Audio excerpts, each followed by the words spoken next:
Hello everyone, welcome back to my channel. This is the another lecture of the acceptance.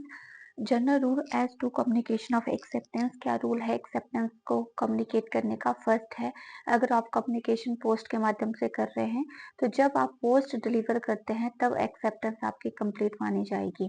माना आपको 16 तारीख को post मिली, 17 तारीख को आपने एक्सेप्टेंस को कम्युनिकेट किया तो 17 आपकी एक्सेप्टेंस कम्युनिकेशन कंप्लीट मानी जाएगी।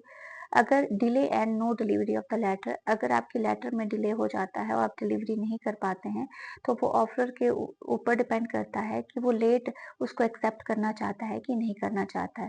डिले इन ट्रांजिट अगर है तो इस पर वैलिडिटी ऑफ एक्सेप्टेंस के ऊपर कोई भी प्रभाव नहीं पड़ता है। अगर आप टेलीफोन के माध्यम से, फैक्स के माध्यम से एक्सेप्टेंस भेजते हैं वो तब कंप्लीट मानी जाएगी जब वो फैक्स मशीन का जो डॉक्यूमेंट है वो ऑफर के पास पहुंच जाएगा। तो ये तभी एक्सेप्टेंस कंप्लीट होती है जब वो ऑफर के पास रिसीव हो जाती है। नेक्स्ट हम बात करेंगे place of contact. In case of acceptance by the post, the place where letter posted. अगर आप पोस्ट कर रहे हो तो वहां पे एक्सेप्टेंस ऑफ पोस्ट की जगह जो है वहां पे प्लेस ऑफ कॉन्टैक्ट माना जाएगा। And the where the acceptance given by the simultaneous mean communication के माध्यम से आप कर रहे हो तो जहाँ पे प्लेस ऑफ कम्युनिकेशन है वो आपका प्लेस ऑफ कॉन्टैक्ट माना जाएगा।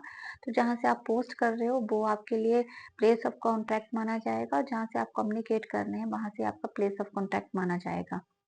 टाइम ऑफ कॉन्ट्रैक्ट क्या है?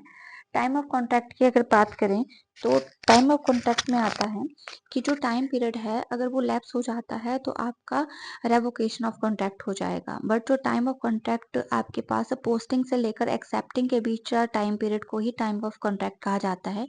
कि माना आपने 17 तारीख को आपने पोस्ट किया, 18 तारीख को वो पोस्ट मिली तो 17 से 18 जो है वो टाइम ऑफ कॉन्ट्रैक्ट इंक्लूड किया जाएगा। नेक्स्ट है, अगर एक्सेप्टेंस कोई प्रिंसिपल का एजेंट करता है तो प्रिंसिपल के एजेंट के थ्रू उसको एक्सेप्टेंस को कंप्लीट माना जाएगा।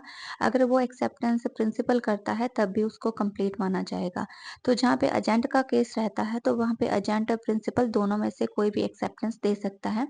लाउड स्पीकर के थ्रू किसी की भी एक्सेप्टेंस को वैलिड नहीं माना जाता है अगर आप लाउड स्पीकर के थ्रू एक्सेप्टेंस दे रहे हैं। तो ये जनरल रूल थे आपके एक्सेप्टेंस के। फर्दर हम अगेन इसी चैप्टर में जो अदर्स हेड हैं उसको डिस्कस करेंगे। Thank you.